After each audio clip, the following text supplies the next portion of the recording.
آخرت مستحضر رہتی ہے، ہر وقت بندہ خیال میں رہتا ہے کہ میں اللہ کے حضور پیش ہونا ہے، ایک میدان لگنا ہے، وہاں ترازو گڑے گا، اعمال تولے جائیں گے، تو خود بخود اپنا محاسبہ کرتا رہتا ہے۔ یہاں وہ کچہری خرید سکتا ہے، عدالتیں خریدی جا سکتی ہیں، تھانے یہاں بک جاتے ہیں، یہاں منصف بک جاتے ہیں، لیکن وہاں اللہ کی پولیس نہیں بکے گی، وہاں کے تفتیشی نہیں بکیں گے، وہاں کے تھانے، وہاں کی کچہریاں نہیں بکیں گی، وہاں ترازو پورا وزن تولے گا۔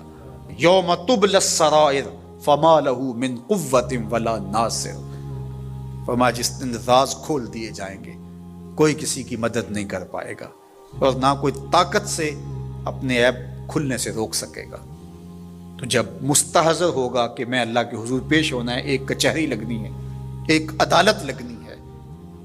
آج مکار آدمی، جھوٹا آدمی، خائن آدمی، بد کردار آدمی بچ کے نکل جاتا ہے، عدالتوں کو چکمے دے جاتے ہیں لوگ، عدالتیں خرید لیتے ہیں، دھمکا لیتے ہیں، سب کچھ ہو جاتا ہے اس دنیا میں، طاقتور کی کوئی بات نہیں کرتا، کمزور پھٹے چڑھا دیے جاتے ہیں۔ لیکن ایک عدالت ایسی لگنے والی ہے جہاں انصاف ہوگا، جہاں عدل ہوگا۔ تو اس لیے کہا کبھی اس کو فراموش نہیں کرنا، اور دوسرا اپنے رب سے کبھی بھی غافل نہیں ہونا۔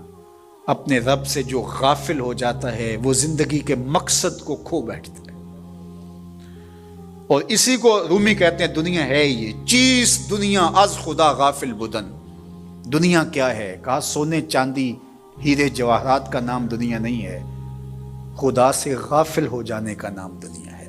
تو اس لیے اللہ کے ذکر سے، اس کی یاد سے، اس سے کبھی بھی غافل نہیں ہونا چاہیے۔ اور اگر کوئی اس سے غافل ہو گیا تو سن لو، وَلَا تَكُونُوا كَالَّذِينَ نَسُوا اللَّهَ فَأَنسَاهُمْ أَنفُسَهُمْ أُولَٰئِكَ هُمُ الْفَاسِقُونَ۔ کہا ان لوگوں کی طرح نہ ہو جانا جو خدا سے غافل ہو گئے۔ تو جب وہ خدا سے غافل ہو گئے، اللہ نے انہیں ان کی ذاتوں سے بے خبر کر دیا۔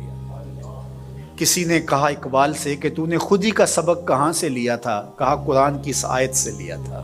اور یہ بات ذہن میں بٹھا لیں اپنے لیے بھی، اور اپنی اولادوں کی طبع میں راسخ کریں جیسے بھی ہو سکے، کہ ایک چیز کو بھول جانا ہے، جو نیکی ہو گئی بھول گئے، اور اللہ کو بھی یاد رکھنا ہے اور آخرت کو بھی یاد رکھنا ہے۔ یہ چیز یاد رہ گئی تو سمجھ جاؤ خیر ہے، اور اگر یہ دو چیزیں بھول گئیں اور جو بھولنے کی چیز ہے وہ یاد رہی تو سمجھو ہم نے اپنا سب کچھ لٹا دیا۔ حضرت لقمان حکیم نے اپنے بیٹے کو کہا 3 نصیحتیں تجھے کرنے لگا ہوں، یہ 3000 نصیحتوں کا خلاصہ ہے، اور ان میں بھی 2 کو یاد رکھنا، 1 کو بھول جانا۔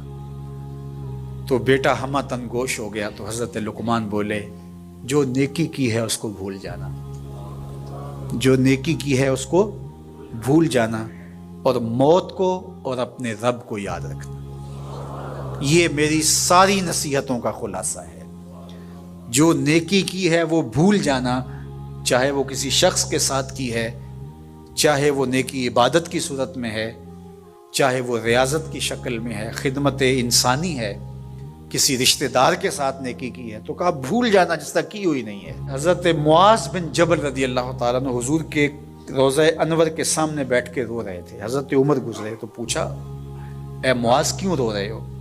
کہا صاحب مزار کا ایک فرمان یاد آیا جس نے رلا دیا۔ کہا وہ کیا فرمان ہے؟ کہا ایک دن حضور نے کہا تھا ادنا سی ریا بھی شرک ہے، تھوڑی سی ریاکاری بھی شرک ہے۔ اللہ صرف اس عمل کو قبول کرتا ہے جو محض اس کے لیے کیا جائے۔ تو نیکی خالص اللہ کے لیے کریں گے تو قابل قبول ہے۔ اللہ تعالیٰ غیرت والا ہے، وہ کسی اور کو اپنے ساتھ شریک ہونا پسند نہیں کرتا۔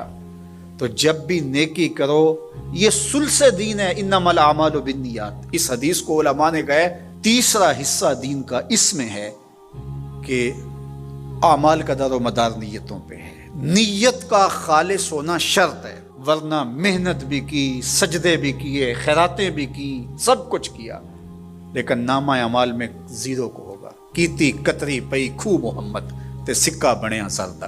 تو ریا سے بچنے کی تلقین کی گئی۔